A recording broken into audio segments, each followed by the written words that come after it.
En este video vamos a determinar el campo eléctrico debido a una configuración cartesiana. Eso quiere decir que tendremos cargas no colineales, o sea, en una línea recta, sino a lo largo o en plano cartesiano. Entonces eso quiere decir que va a producir un campo eléctrico bidimensional. Vamos al ejemplo. Tenemos entonces la carga 1 y la carga 2.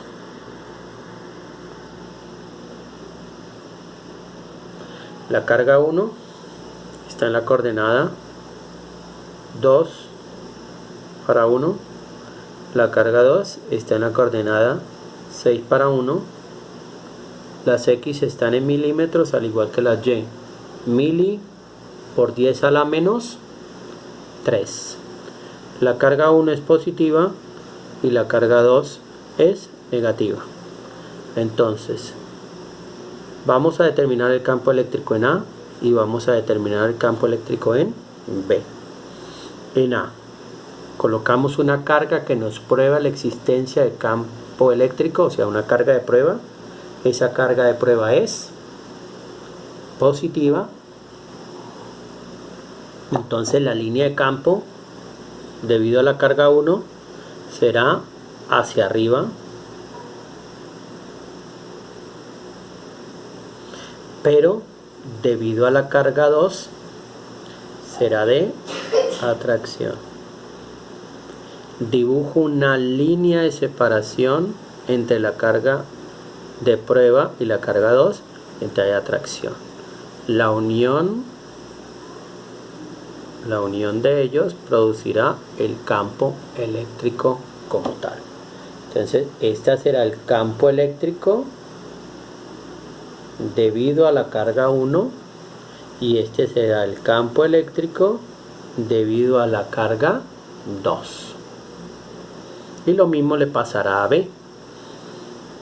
B, dibujo una línea entre la carga 1 y el punto B.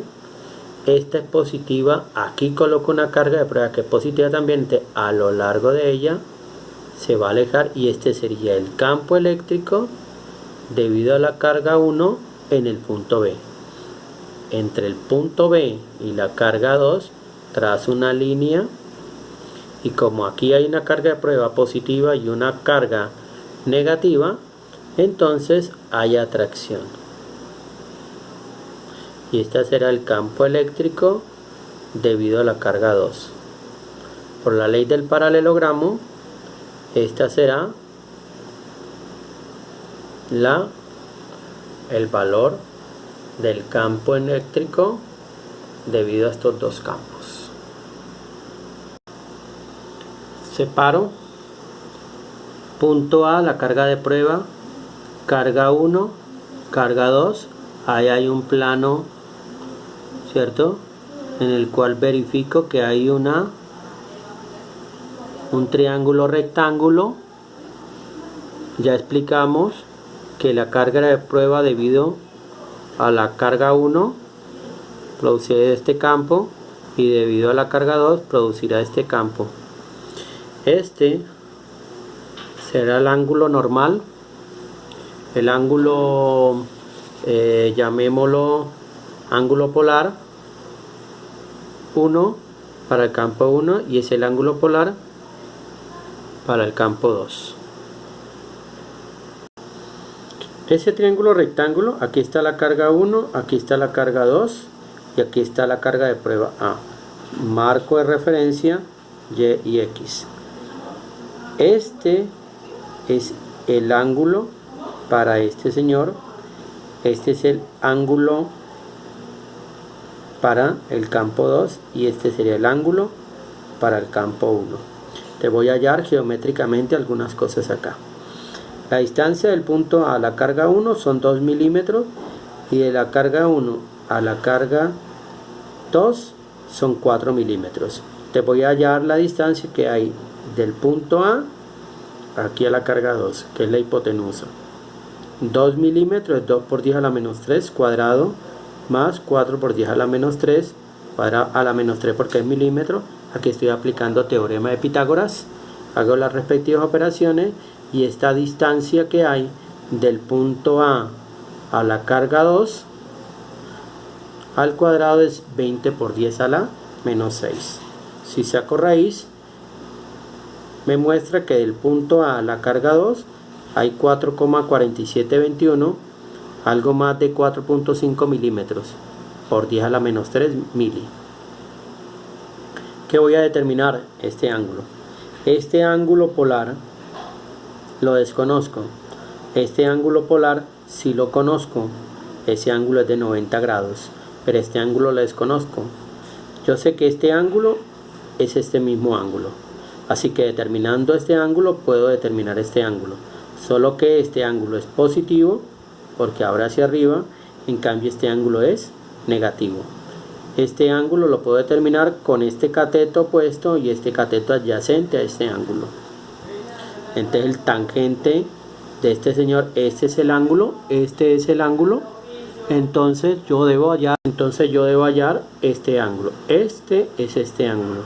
Cateto opuesto 2, cateto adyacente 4, eso es un medio. Por consiguiente, este ángulo alfa, chip tangente de un medio, me da 26,5650 grados, porque la calculadora la tengo en DEC.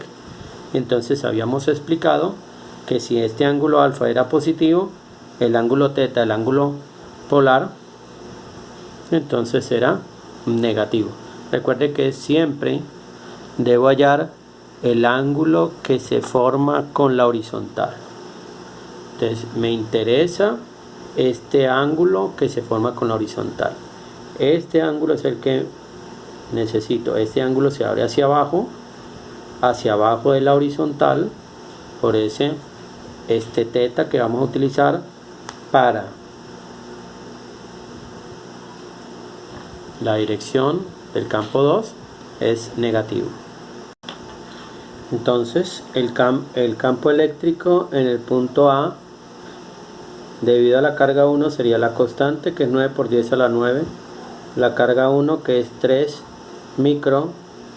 microcoulomb, y la distancia entre A y 1 la acabamos de mostrar. La distancia entre A y 1 son 2 milímetros, 2 por 10 a la menos 3 al cuadrado. Esta operación me da que el campo eléctrico es de 6,75 por 10 a la 9 y le acomodo la unidad. Campo es fuerza sobre coulomb, fuerza sobre carga, fuerza newton. La dirección, entonces miremos la dirección del vector. Aquí está el vector. El vector del campo 1 es hacia arriba, así que este ángulo polar, este ángulo que está aquí, el que se forma con la horizontal, es de 90 grados. Entonces para hallar el vector no voy a utilizar el procedimiento de vector unitario, sino asociado a coseno y seno.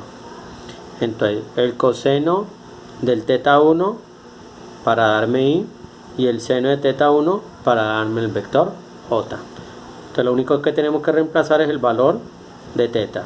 Teta, como lo vimos en el gráfico anterior, es de 90 grados, ¿cierto? Entonces coseno de 90 grados,